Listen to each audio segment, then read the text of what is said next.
Hi, political power is the master key by which you can open each and every lock.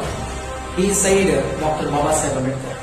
Political అనేటువంటిది రాజకీయమైనటువంటిది ప్రతి సమస్యను తీర్చడానికి ఒక అద్భుతమైనటువంటి శక్తివంతమైనటువంటి ప్రక్రియ.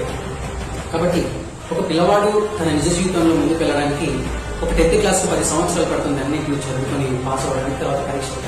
ఒక ఐఏఎస్ కూడా ట్రైనింగ్ ఉంటుంది, అలాగే ప్రాక్టికల్ ఉంటుంది, థియరీ ఉంటుంది. ఒక ఐపీఎస్ కూడా ట్రైనింగ్, ప్రాక్టికల్, థియరీ ఉంటుంది. ఒక ఇంజనీరింగ్ చదవాలనుకున్న విద్యార్థి కూడా సేమ్ ప్రాసెస్ ఉంటుంది.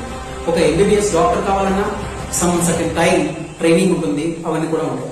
అలాగే ఈ రాజకీయ నాయకులు కూడా ఎవరైతే దీన్ని ఎంచుకుంటారో ఈ మార్గాన్ని, ఈ రాజకీయ నాయకులు కూడా ఈ ప్రజాస్వామ్యం పైన కానీ ప్రజల పరిస్థితుల విధులపైన కానీ ఖచ్చితంగా వీళ్ళకి ఒక ట్రైనింగ్ ఉండి తీరాలి. అప్పుడే దేశం అభివృద్ధి చెందుతుంది. అప్పుడే దేశంలో కోరుకున్నటువంటి మార్పు అన్ని రంగాలలో మనం అభివృద్ధి చెందుతాం. కాబట్టి ఈ రాజకీయ నాయకులు కూడా ట్రైనింగ్ అనేది కంపల్సరీగా ఉండాలి. ఒక టీచర్స్కి ఎలాగైతే ట్రైనింగ్ ఉంటుందో, ఒక పోలీసుకు, ఒక ఆర్మీ వాళ్ళకి ఎలాగైతే ఉంటుందో, ఈ రాజకీయ నాయకులు కూడా ఖచ్చితంగా ఒక ట్రైనింగ్ అనేటువంటిది ఉండాలి. అప్పుడే మంచి సమాజాన్ని మనం చూడగలుగుతాం. Thank you.